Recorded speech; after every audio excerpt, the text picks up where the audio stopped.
Welcome to the SMB Advertising Podcast, where our aim is to help 1 million small and medium-sized businesses to succeed with their advertising. My name is Mike Damjanovic. I'm an Adline specialist, and I'm the host of this very special podcast, which is aiming to deliver value to our listeners. My aim is to inspire, to educate, and just to really help all of you that are listening to this podcast to succeed with your advertising. So today we have a very special guest that I'm excited to present. He is an ex-Google director. I'm just going to have to read this impressive resume here for you. He is an ex-Google director, a growth leader, a CEO, an author, a digital evangelist, but he's also a board member and an investor here at Adline. So welcome, Lars Bratsberg. Good to have you here. Yeah, it's a pleasure. How are you doing? How are you doing today? It's a good day. I've been up early, so I'm ready to go. Perfect. So we're going to speak about technology today that simplifies an already complex and confusing business every day. This is something that I know you know a lot about also from your time at Google. But we also want to look at specific technology that will simplify an already very complex world for small and medium-sized companies. So should we just jump straight into this? Yes, please. Shoot your first question. Okay.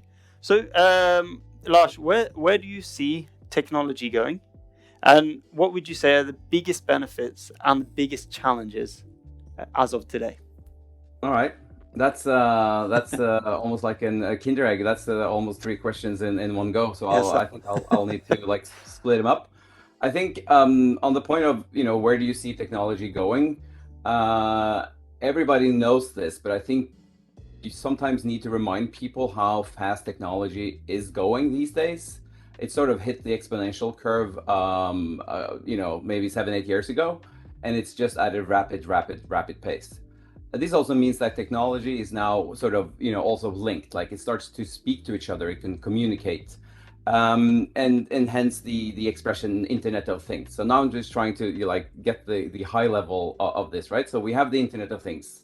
Devices start to speak to each other. Your watch speaks to your phone, right? And the IoT now has become so common that different sectors are starting to merge. Out of all these things talking to each other, or technology talking to each other. And of course, you probably heard of software as a platform. Software as a service, platform as a service. I think Adline can be put in the bucket of software/platform as a service. So you guys are a sector of Internet of Things starting to speak to each other. And when things start communicating with each other in a specific sector, you get visions like mobility as a service, right? So you have all these players of that have an app within the sector of mobility. You have e-scooters, you have cars, you have parking, you have bus tickets, and the vision of this sector is that all of these works together and creates this seamless experience for the user. And I think that is where we as consumers will feel this the most. Like all these things comes together in an even better version of what we have today, which it's pretty awesome in itself. And I think we will see some of these visions will come alive in the next few years, when all these if there's a Voi or the Ruter or a Parkit or whoever it might be that is within mobility as an example, when they start to speak each other so you can have a seamless experience. That I think is where technology is going, sort of short term. But I'm a technology optimist, so I think we're just headed into even better days. So just to sort of summarize that, communicating across industries as well. Yes, I think so. I think of course people are trying to build their business as a business, but I think even the next step of value is to actually start communicating with other people in your same sector. So the user, we always at Google said, always put the user first. And I think we need to remind ourselves that the user are now a super professional user with a high bar of excellence in terms of how they navigate things. And I think that's why we also need to sort of look at, the next step of whatever you're doing in your sector, and cooperate so we can make that experience even better. Yeah, putting the user first. That's I remember you've talked about that also from your time at Google. That's pretty much one of the main things that they have done, is to put the user first, and then the successes come after that, right? Yep. Awesome. And which sort of, it's a good segue into your second part of that question, which was what's the biggest benefits, right? And I think the biggest benefits comes to the user or the consumer, because if or when technology solves a big pain for the user or consumer, it will get traction, right? We just love when technology solves something that's sort of been a pain, right? If you need to sell your car and there's an app that automatically does all that stuff for you, you will love that app right away. It's off the bat. And I think when it's solved by tech and the pain is big enough to be potentially be scaled, it's a win-win. It's a win for the user or consumer, and it's also a win for the people running that business. Just like Adline, right? You take complexity out of something that's pretty complex, but it's also something that businesses know they need to get their hands on, and you guys solve it. Yeah, perfect. And then of course, it's the flip side, right? Yeah. So what is the biggest challenge then, as part of my three questions that I started with? The biggest challenge. I think you can probably do a full podcast on challenges, right? From my point of view, I think the biggest challenge is legislation. That's a different and hard English word. Legislation. The laws and regulation in this space is lagging behind because technology is going so fast. Regulations hasn't caught up, and legislation is playing catch up. And we need to trust that tech is for good and not for evil. And then within this space, of course, GDPR is probably the most used side of things. Data storage, where is it stored? It's in the cloud. Where is that cloud geographically based? Is there a server somewhere that it shouldn't be, or is it where we think it is? And of course comes with data security, because you want to know how your data is preserved, used, sold, or used or resold. There's like all these layers, and I think it's it can be an hour of all this, but I think that's probably the challenge that everyone's facing from all angles. I think us as users, we're leaving our data around on the internet every day. We just wanted to know that it's used for good. And I don't mind ads, but it's not like used to win an election, right? Yeah. So I think that's the biggest challenge right now, the way I see it. Thank you for that. Perhaps on that note, Lars, as you mentioned, perhaps we can invite you back at a later date to talk about those challenges. As you said, it could be done in a complete episode. So if you're up for that, then we'd love to have you back. Okay, but that's really good. And I think also specifically this that you mentioned with the GDPR. I mean, that is probably one of the most used words that I hear when people are talking about collecting data, for example. And I think there doesn't seem to be everyone that actually understands what the GDPR is, and I think there's a ton of misconceptions there as well. I'm not going to go into that now, but I do think perhaps that's also an opportunity for someone, if they're listening, to help small businesses to actually really understand exactly how GDPR affects them, or what they need to be doing in that respect. But okay, great. My second question is, if you were running a small or medium-sized business today, what are the top 3 technologies or softwares that you would implement today, now in 2022? Are there three? Sorry to Well, keep on yeah, asking you three questions. definitely. I can give them to you, one, two, three, and then I can go a little deeper. So I would start off with having an analytics tool or platform of some sort. I would definitely have an ads platform, and then I would have a CRM solution. I think those three things are key to just running an SME, both with fewer people, but also fast enough and scalable. So those three things I think should be in anyone's basket if they're running an SME today. Of course, analytics. You need to be data driven. If you don't analyze data today, you will be dead tomorrow. So I think people just need to realize that data is sort of the new gold out there. So collect your data in potentially one tool and analyze them and lead them to take data-driven decisions. Businesses these days, especially SMEs, are not successful by trusting your gut feeling. Gut feeling was in these 60s, 70s, 80s, maybe.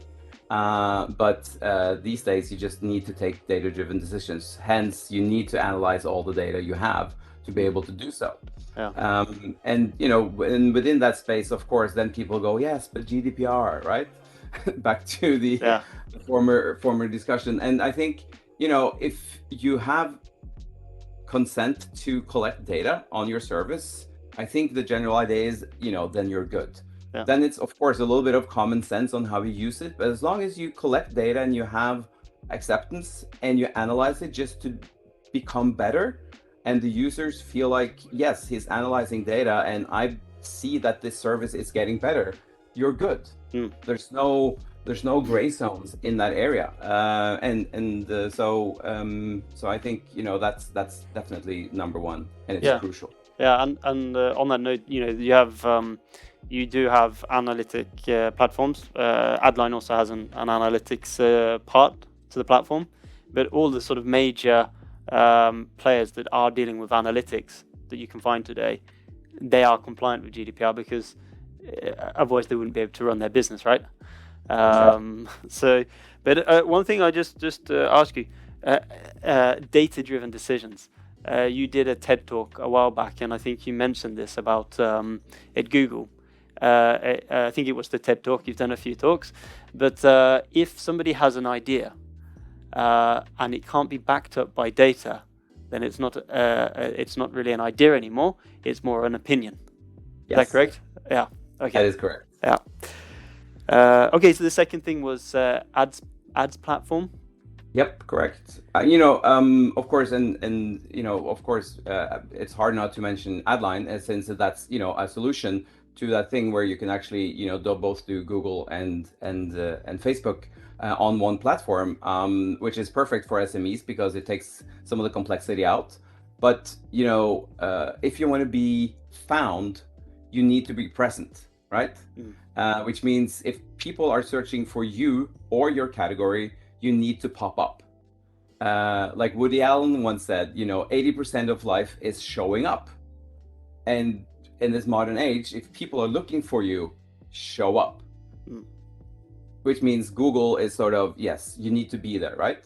And then with that many billion people that's on Facebook, if you're going fishing, let's fish where there's more fish, and Facebook has a lot of fish. Yeah. So of course that should be the second priority, because you need to discover how you can reach your audience digitally. And Facebook, Google in combination for SMEs are perfect. Usually where most of them start. So definitely choose an ads platform that can do this automated or at scale for you, and maybe take some complexity out, which is great. And then think about it, like in today, people get about 10,000, maybe some say 7,000, but let's say between 7 to 10,000 messages thrown at them every day, right? All of those advertisers want you to remember them tomorrow, right? People have, on average, the brain capacity to remember 3, right? So if someone is interacting with anything, an ad, clicks on your website, maybe like even signs up for a newsletter, you should cherish that person with, silk gloves, right? And treat them with a follow-up message of some sort, which could be done by retargeting. It could also be done with one-on-one communication if they actually leave their email address. That means that you need a CRM solution. That's my third point. You need something where you can potentially automate some of these things. If people leave an email address on your site for a newsletter, your CRM system automatically next day sends out, thank you, we'll follow up, blah, blah, blah. And then you can have a sequence of messages sent to that person without actually any people doing it. It's just something you wrote once and it's now sort of part of that thing. So you need a solution to basically scale outbound activities after people have interacted with your ad or converted to something.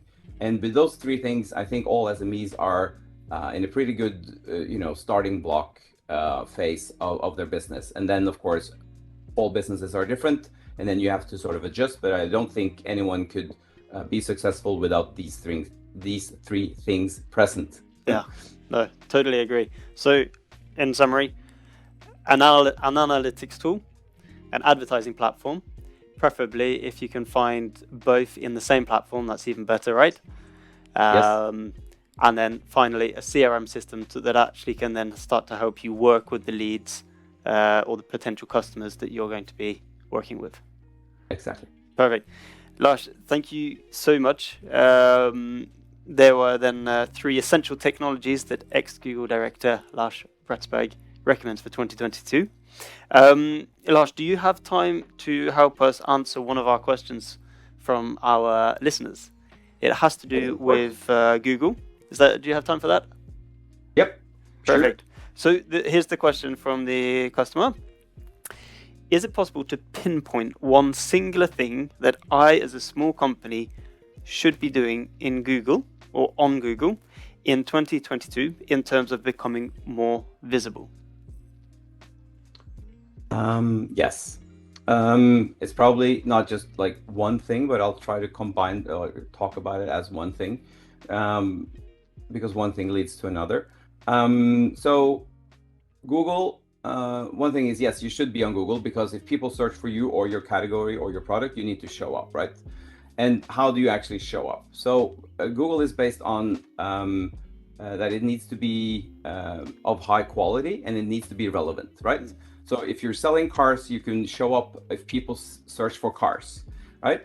So it's the old example when Audi, the car manufacturer, didn't speak about four-wheel drive on their site. They only spoke about Quattro.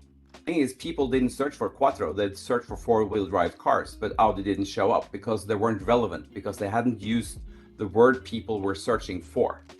So it's important when you build a site that you also start looking on what do actually people search for in this category. And there's a bunch of tools that can help you get there. So you actually map those phrases into your website so you get more relevant to what people are searching for.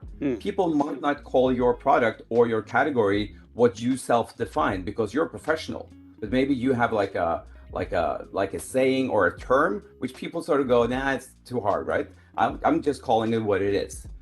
Four-wheel drive. I'm not calling it Quattro, right? Yeah. So I think that's one thing, to just like go inside yourself and start understanding your, put the user first. What are they actually searching for when looking for me? So that's one thing. Second thing is use all the Google assets, because Google My Business, if you get your company up on Google My Business and you put in opening hours and email and how to contact us, all that stuff, that helps with quality rank, right? It takes you 2 minutes. It's the easiest way. And you can get reviews and that also puts you on Google Maps. So if people are searching for you and have physical location, that sort of ties in 3 major Google products, which every one of them has like, a 1 billion user plus, right? So those things are key. And then of course, there's some tools out there. You can have like SEMrush is a tool that basically goes in and like chooses keywords within your category when you're setting up your AdWords account to basically, create ads to show up when people are searching for you. So I think within those 4 things, you should be pretty good to go, and you should see that you're actually popping up when people are searching for you. Perfect. Okay, so instead of spending thousands or hundreds of thousands or whatever it is on a SEO analysis, then actually it's these simple steps that you say now that will have such a huge effect to a small or medium-sized business. I think, if you have a day or two, do it yourself and use those 40K on advertising instead. Yeah, I agree. Perfect. Yeah. Lars, thank you so much for joining us today. If you want to know more about Lars or buy his book, which I can personally recommend, I've started to turn my phone off at the dinner table. I actually put it in the other room because I'm so almost addicted, I guess you could say, to turning it back on. I can thoroughly recommend his book. If you want to find out more about what Lars is currently working with, then we will, of course, be putting his LinkedIn details, so you can also connect with him there. And, of course, that will be linked in the episode that we post. Lars has also founded something called the Growth Tribe Academy, which is aimed at helping your team to get ahead with skills like growth marketing, data analytics, UX design, and a ton more. So you can check them out at growthtribe.io. Again, thank you so much for joining us, Lars. It's My pleasure. We've learned a lot, and I really appreciate it and everything that you've come with today. So thank you very much. I hope this was useful for everyone that was listening to us today. I'm really looking forward to next episode 10. Episode now is episode 9, and that is done and dusted. Next week, the episode that we will be talking is about 3 important changes to be made to your website or optimizations for your websites. It is going to be good. Thank you for listening and take care.